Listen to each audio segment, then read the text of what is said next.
You know, my great friend, he is a great friend, Governor O'Malley. He, my dad, the Biden family started off in Baltimore. They don't say Baltimore, it's Baltimore, in Baltimore. And, but we've been friends for a long time.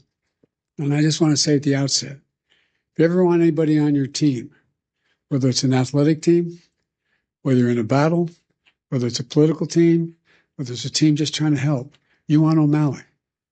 The guy has guts. No, I mean this sincerely. He not only has political courage, has physical courage. He's across the board. If I ever want anybody standing next to me, I want O'Malley there with me. And I mean that sincerely. It really matters.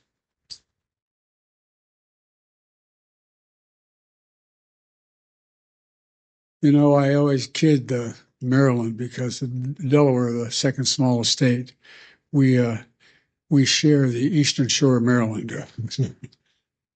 but we're close friends.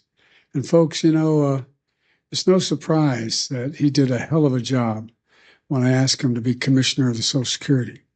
And the reason I did that is not an ordinary transition for a governor, but I mean this from the bottom of my heart, I knew we needed someone with some guts, some toughness, who'd fight for every single penny that it needed, that would try to restore the integrity of the system. And to everyone here today, I want to thank you, all of you, very much for this award. It means a great deal to me coming from you. And I mean that sincerely. It means a great deal. You're in the front lines every single day. You're helping, you're advocating for your fellow Americans, Americans with disability. It's a big deal. We talk about what happened in the physical side of it if we didn't have Social Security. Think of what the psychic calm gives so many people who just don't know where to go, don't know how to traverse what needs to be done, or alone. Last fall on the White House lawn, we celebrate the anniversary of the Americans with Disabilities Act. As a United States Senator 400 years ago, I was looking back on it. God almighty, I've been doing this 50 years. It's hell turning 4 years old. Anyway. But back in the year 1990, I was the co-sponsor of the Americans with Disabilities Act as a United States Senator. In my view, and I suspect many of you, it was one of the most consequential civil rights laws in American history. That's what got me involved in politics in the first place. Delaware, like Maryland, was one of those states, a slave state. We had all the vestiges of what was going on back in the day. We were one of those states that still, I remember moving from Scranton, Pennsylvania down to Wilmington, Delaware, and Cole died. My dad moved back to where we could get a job. And I remember I pulled into, my mom would drive us on the Philadelphia Pike connecting Wilmington and Philadelphia. And we lived in an apartment complex. And she'd drive us only about half a mile to Holy Rosary School in Claremont. But it was so dangerous, she wouldn't let us walk up because of access road. I remember pulling into the parking lot. And I had never seen hardly any black people in Scranton at the time and I was only going in fourth grade. And I remember seeing the kids going by at the time called colored kids on a bus going by. They never turned right to go to Claremont High School. I wondered why. Asked my mom, why? So in Delaware, they're not allowed to go to school, in public school, with white kids, honey. That sparked my sense of outrage as a kid, just like it does. I mean, and these young kids right here can tell you things affect them when they learn about something that's really just unfair and unjust. You know, my dad was an honorable man. And my dad used to have an expression. He said, Joey, your job's about a lot more than a paycheck. It's about your dignity. It's about respect. It's about being able to look your kid in the eye and say, honey, it's going to be okay, and mean it. Well, that's what you're all about. That's what the legislation is about. It's about dignity. Simple dignity. Everyone deserves to be treated with dignity, regardless of their standing, regardless of economic situation, regardless of who they are. making sure that more than 60 million Americans who are living with disabilities are treated with dignity is who we are as Americans. That's what it's about. I mean it. Dignity at work, at school, in their communities, in every corner of American life. Laws like the ADA need advocates like you. You're the ones that keep it going, God love you. You fight like hell every single day to make sure the law is respected and your clients' rights are protected. So from the bottom of my heart, I mean this. I give you my word as a Biden. From the bottom of my heart, I say thank you. Thank you for what you're doing. Thank you for your commitment to the dignity of all Americans, because that's what ultimately this is about. Folks, today I want to talk to you about an issue that's front and center right now for millions of Americans, Social Security. You know, some of you may know the Democrats have declared today the Save Social Security National Action Day, National Day of Action, I should say. We know just how much Social Security matters to people's lives. Everyone in this room fights for people with disabilities who rely on Social Security to survive. To survive. Not just the physical side, it's the mental side. It's the mental side. You make sure folks get the benefits they earn after a lifetime of hard work. The work they do is more than just a profession, what you do. It's a calling. It's not just a profession. And Social Security is more than a government program. It's a sacred promise. We made it today, a sacred promise. 73 million Americans receive Social Security. From their first paycheck for their entire life, they pay into Social Security. And in return, they count on Social Security to be for them when they're going to need it. Folks, must never, ever betray that trust or turn our backs on that obligation. That's why during my presidency, we protected Social Security and made it stronger. Martin, the governor, can tell you. We came into office, Social Security Administration had its lowest staffing, she referenced it, lowest staffing levels in 50 years. And demand was going through the roof because of my generation and the baby boom generation reaching the retirement age. So the demands on Social Security increased significantly. Our administration secured nearly $2 billion to reduce the backlogs and improve customer service. We slashed wait times for folks in need. We're calling the 1-800 number. We got it down to under 13 minutes. It used to be 3 times that long when we took office. We made it easier for people to get help with their claims online. We reduced how long it takes to review a case. We fixed the appeal system to make it uniform in all 50 states, which made a difference. We strengthened the anti-fraud measures to protect people's identities and to make sure benefits are going to people who actually they belong to. By the way, those 300-year-old folk getting that Social Security, I want to meet them because I like to figure out how they live. Hell of a thing, man. I'm looking for longevity because it's hell when you turn 40 years old. But as a result, by the time we left office, we had improved every single line of customer service, from applying for disability to filing an appeal to reporting fraud. It all became more efficient and more effective. And I'll bet it made your jobs easier, too, in the process. Now, these achievements, but you know, they're absolutely essential. In my view, one of the most important jobs of any elected official is to make sure the government works for the people, works for all people. It's understandable. They can understand what it is. And then we keep our promises to the people, to all the people. That's exactly what we did, thanks to all of you. I also signed into law the Social Security Fairness Act. That act eliminated 2 unfair rules so public employees wouldn't get shortchanged. The government pension offset and the windfall elimination provision can never come in ever again.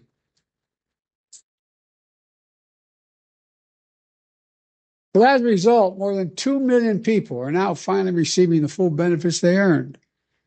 And remember, we also faced a constant threat by some members, Republican members of the Congress, to cut and gut Social Security, period. Cut and gut it, period. They wanted to let Social Security expire every 5 years. That was the proposal. Let it expire every 5 years unless reauthorized by the Congress. Who in the hell do they think they are? Every 5 years and then wait around and be... no. I will not go further or get in trouble, but look, folks. You can imagine the chaos it would have charged. Every 5 years, Congress is going to step up. You imagine this Congress stepping up? They threatened to raise the retirement age as well. Now, that might not be a hardship for someone working in a comfortable job. But if you're on your feet all day, you're doing manual labor all day, you're working with a disability, it's a very different matter. And then they even tried to face forced cuts on Social Security during the negotiation of the debt ceiling. These are wonderful guys. Last time this guy had the job, he raised the debt ceiling because of an enormous and profligate tax cut to the super wealthy. And then he said, look, then they started talking to his colleagues. Well, maybe we can do something about Social Security, but we got to do something about the debt ceiling. How are we going to, we can find the money in Social Security. Unless we do what they wanted. They wanted to cut Social Security. Not on my watch. We refuse to go along with any of that. Look, Americans can always be able to count on these benefits. So let me pause a second and say this. We talk about the physical needs that Social Security provides for people, particularly people, hardworking people, people retired, people on the edge. The psychological impact is profound. Profound.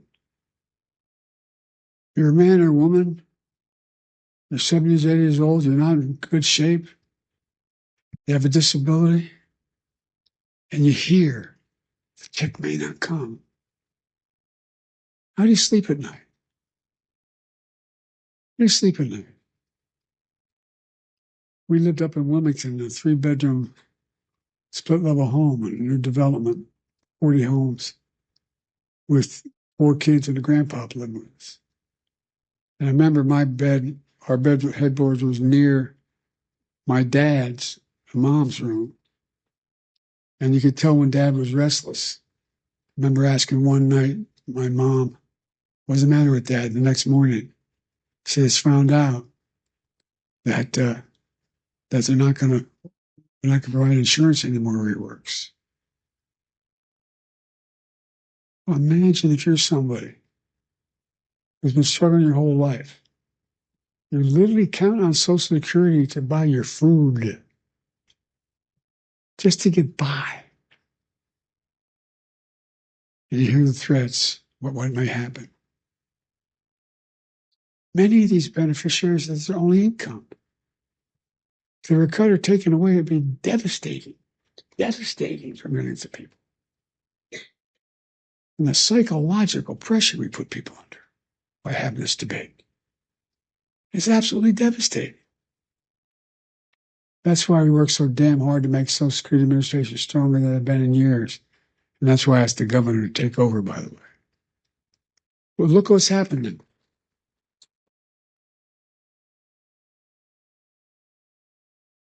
Fewer than 100 days, this new administration has done so much damage and so much destruction. It's kind of breathtaking it could happen that soon. They've taken a hatchet to the Social Security Administration, pushing additional 7,000 employees, 7,000 out the door in that time, including the most seasoned career officials. Now they're getting ready to push thousands more out the door. Already we can see the effects. For example, Thousands of people use the Social Security website every single day to check on their benefits and submit their claims. But now, the technology division of the Social Security Administration has been cut in half. And so the website's crashing. People can't sign on to their accounts. What do you think it does? That woman's living alone at 74 years checking, just not able to even find out whether she can't even find out what that disability claim is she has. She can't file a new disability claim. And a lot of these people being told incorrectly that their benefits have ended. Folks, imagine the panic that causes if you're a retiree living alone with only Social Security to depend upon. So now people are overwhelming the phone lines. They're showing up at the local Social Security office, tearful and frantic, and told, "Do you have an appointment?" In that tone, by the way. I can give you a personal example if I'm not going to them. To cap it all off, serious people are now generally concerned for the first time in history, for the first and only time in history, that Social Security benefits may be delayed or interrupted. Folks, let's put this in perspective. In the 90 years since Franklin Roosevelt created the Social Security system, people have always gotten their Social Security checks. They've gotten them during wartime, during recessions, during a pandemic, no matter what they got them. But now, for the first time ever, that might change. It would be a calamity for millions of families, millions of people. The current Secretary of Commerce doesn't seem to get it. Or based on his comments, he doesn't seem to even care. Many of you saw what he said the other day. And by the way, he's a billionaire. God love him, as my mother would say. Paying 8.5% in taxes. Anyway, billionaires, I don't know what he's paying. But when he talked about the possibility of Social Security checks not going out this month, he shrugged it off. Here's what he said. He said his 94-year-old mother-in-law wouldn't complain, wouldn't bother her. She's probably a lovely woman. No kidding. Her son-in-law is a billionaire. What about that 94-year-old mother living all by herself? Doesn't have a billionaire in the family. Or all the retirees who depend on that monthly check to feed themselves. All those people with disabilities have no other source. What about all those people? That's who you fight for. So they should desperately need you. Folks, it's not just the Secretary of Commerce. We heard how others, empowered and emboldened by this administration, talk about Social Security. One of them called it a Ponzi scheme. A Ponzi scheme? What the hell are they talking about? People earn these benefits.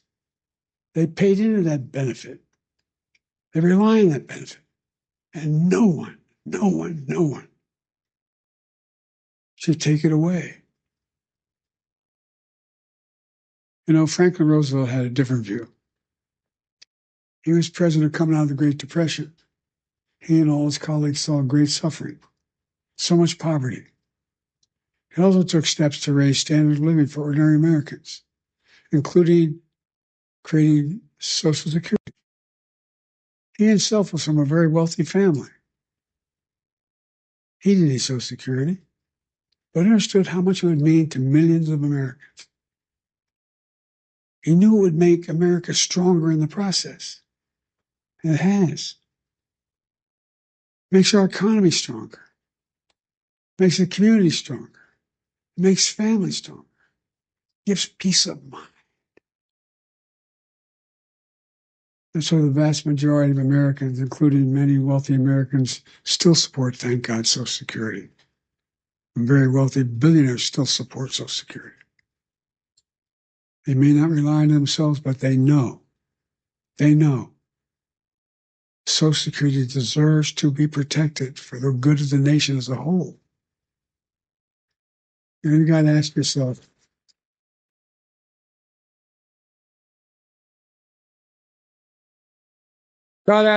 why is this happening? Why are these guys taking aim at Social Security now? Well, they're following that old line from tech startups. The quote is, move fast, break things. Well, they're certainly breaking things. They're shooting first and aiming later. And as a result, the result is a lot of needless pain and sleepless nights. My friend Governor O'Malley knows what they're really up to. He says, and I love his quote, they want to wreck it so they can rob it. They want to wreck it so they can rob it. Why do they want to rob it? In order to deliver huge tax cuts to billionaires and big corporations and keep it going. They want to make permanent the 2017 tax cuts, which overwhelmingly benefited the wealthiest Americans and the biggest corporations. That's going to cost $5 trillion. Where are they going to get $5 trillion to pay for it? Other than continue to run the deficit up? Well, where they always do, by running up the national debt, number one, and then by taking the money from someplace else. What are the two big pots of money out there in raw numbers? Social Security and Medicaid. Well, from other programs people rely on and have paid into. Republicans, these guys are willing to hurt the middle class and the working class in order to deliver significant greater wealth to the already very wealthy. Who in the hell do they think they are? I really think just basic decency. Who do they think they are? I think anybody should go out. If they can make $1 billion a year, they can, fine. Pay your fair share. You know what the average, we have 1,000 billionaires in America. You know the average federal tax they pay? 8.2%. Anybody want to trade that number? What you're paying? Folks, look. Let me close. I'm sorry to go on so long, but it's just, anyway. I grew up in Scranton, Pennsylvania as a kid, and then Claymont, Delaware. Middle-class towns, working-class towns. Places where people worked hard all their lives with the promise that they'd be able to retire someday with a little bit of dignity. Because they've been paying in a thing called Social Security since the very paycheck they ever earned. These people get knocked down every day, learn to get up. My dad's one expression, you get knocked down, just get up. Get up. They get up every day. The last thing they need from their government is deliberate cruelty. It's about people and neighbors across the country who look out for each other. You don't see empathy. They don't see it as a sign of weakness. They see empathy as a decent instinct. They don't see cruelty as a sign of strength. Social Security is about more than retirement accounts.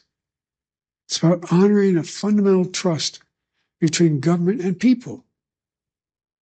It's about peace of mind for those who work their whole lives so they can rest assured they'll have a chance to get back some of what they earned and what they deserve. But more than anything else, I mean this sincerely. And as my friend says, maybe it's the Irish of it in me, but it's about who we are as Americans. Who are we? What makes us distinct from the rest of the world? It comes down to basic, in my view, fundamental American values. Nobody's king. Nobody's the boss. Everybody has a shot. All people are asking for is a shot. Honesty, decency, where hard work is rewarded. Have some faith in each other. Fairness, simple fairness. We can't go on like this as a divided nation, as divided as we are. I said, I've been doing this a long time. It's never been this divided. Granted, it's roughly 30%, but it's a 30% that has no heart. What we see in America. So we believe in fairness. And that's the America we can never forget or walk away from. Folks, I mean this. I know it sounds trite, but I have to remember who we are. We're the United States of America. The United States of America. The most unique country in the history of the world, and that's not hyperbole. Every other nation was founded because of religion, geography, ethnicity. We're the only nation in the world founded on the notion. We hold these truths to be self-evident. That all men and women are created equal, endowed with their Creator. That's the one thing that unites us, an idea. Every other nation was because of a purpose. It's an idea. And how can we fulfill the outcome, the meaning of that idea? We walk away from just basic fundamental decency. Folks, sorry to go on so long, but I feel deeply about this. You know, I heard me say it before, and I'll say it again. There's nothing beyond the capacity of America to do when we do it together.